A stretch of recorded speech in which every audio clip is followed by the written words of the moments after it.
thank you for joining Shelby and me. Today we are continuing reading October Sky, and we are starting on chapter 6. Let's get started. The title of this chapter is Mr. Bykowski. On January 31st, 1958, the Army Ballistic Missile Agency, ABMA, led by Dr. von Braun, was ready to launch the Explorer-1 satellite aboard a Jupiter-C rocket. It was to be a night launch, so I stayed up to watch television, hoping for good news. Around 11 p.m., a bulletin interrupted the Tonight Show with an announcement that the launch had been a success. Film of the launch was promised momentarily. I started a vigil, lying on the rug in front of the television set, staring at the set, which displayed nothing but a sign stating, "Stand by." Mom, Dad, and Jim had long since gone to bed. Daisy Mae joined me on the rug, curling up behind me in the bend of my knees. The bitter cold outside had also chased our old Tom Lucifer in, and he was curled up in Dad's easy chair. It was good to have them as company. I reached back and patted Daisy Mae's head. "Good old girl," I told her. "Good old cat." She rewarded me with a purr and a lick of my hand.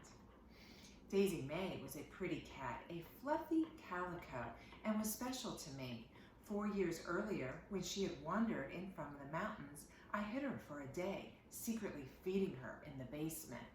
When Mom discovered her, she said I'd have to find the kitten another home, pointing out we already had 2 dogs, a squirrel, and a cat, and that was enough animals. After I pouted about it for a day, Mom gave in. "If you want this kitten," she said, "you'll have to take care of her." I readily agreed. Easy enough to do, the agreeing part. Daisy Mae had kittens right off, a pretty litter quickly snapped up by the neighbors. By then, Mom had completely adopted her into the family, and as I knew she would, took care of her as she did all the other animals, feeding her and spending hours picking fleas out of her coat. Mom thought Daisy Mae was such a pretty but delicate cat that she decided we'd have her fixed. To my knowledge, no other cat or dog in Coldwood had ever been neutered before. Mom drove Dad's Buick with me, holding Daisy Mae on my lap all the way to the veterinarian over in Bluefield, 40 miles and 6 mountains away. It was the first time any of our animals had ever seen a vet. After she healed, Daisy Mae became even more loving, waiting for me to come home from school and sleeping on my bed at night. I often talked to her before I went to sleep, especially when I was frightened or worried.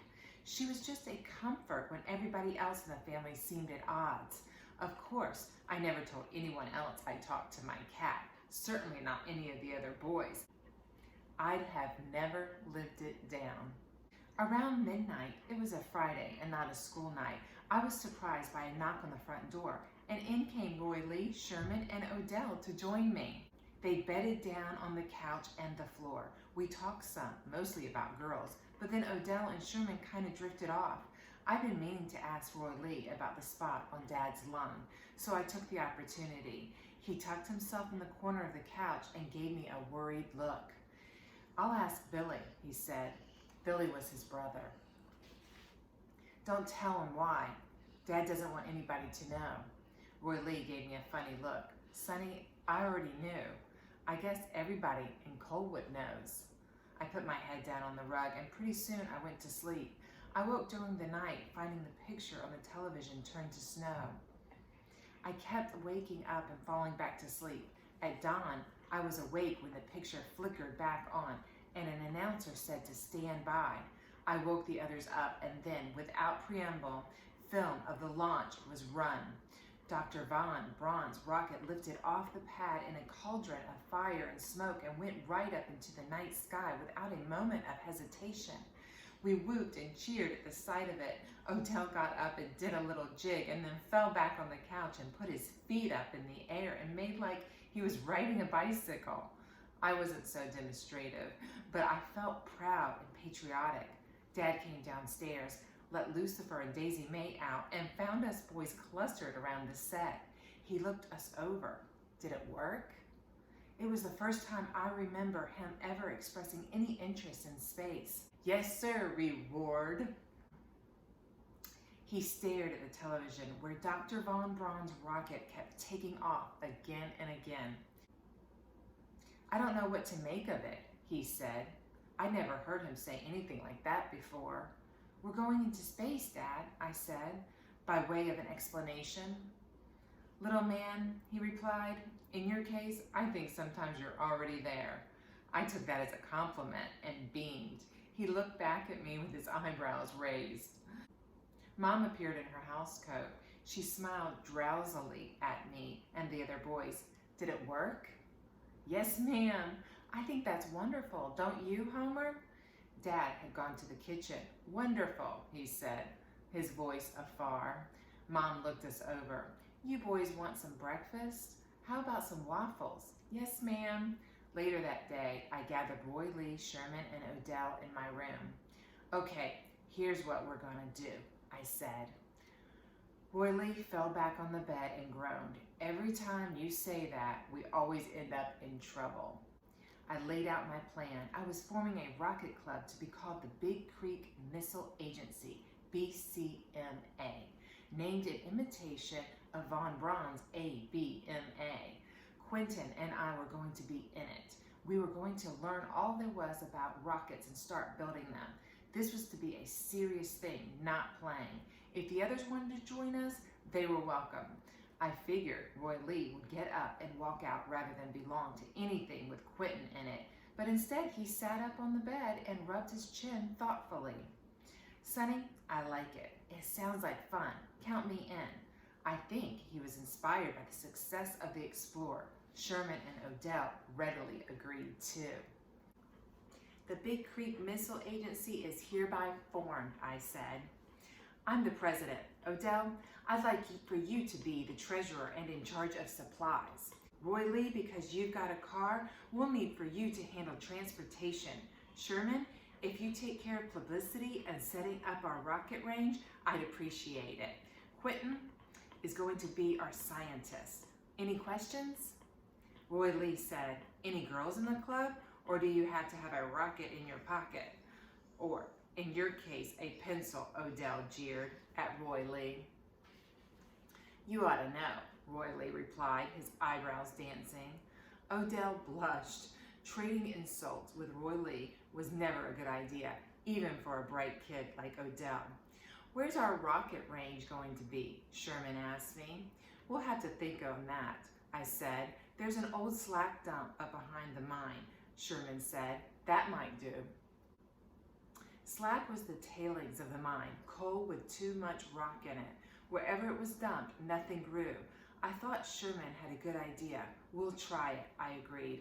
So what do we do now? Odell asked. We build a rocket. How? Got to work on that, I admitted. After we finished our meeting, not deciding anything else except what time we were going to meet the following weekend, the boys went home. I stopped Roy Lee at the door. Don't ask your brother about Dad's spot, I said. Roy Lee nodded. You don't want to know how bad it is? No, I don't. That about summed it up. I couldn't do anything about it anyway. At lunch during the following days, Quentin and I worked on how to build a rocket, sketching out crude drawings and theorizing. We were proceeding mostly by instinct. Despite a search from top to bottom at the McDowell County Library, Quentin still couldn't find any books to help us. While we worked, both of us ate out of my lunch bag. He told me he usually skipped lunch because eating too much was unhealthy. I noticed, however, that his health regimen didn't keep him from eating more than half of my food. When I mentioned this to Mom, she started putting in an extra sandwich because she said, "You're a growing boy." I wasn't fooled. She might as well have written Quentin on it in big capital letters. One day, on our way to class after lunch, Quentin and I were walking past the Big Creek football trophy case just outside the principal's office when he stopped and put his hand on the glass. Maybe one day we'll have a trophy in here, Sonny, for our rockets. Are you kidding? Absolutely not. Every spring, science students present their projects for judging at the county science fair. If you win there, you go to the state and then to nationals. Big Creek's never won anything, but I bet we could with our rockets. Quentin and I saw their reflections in the case when they came up behind us.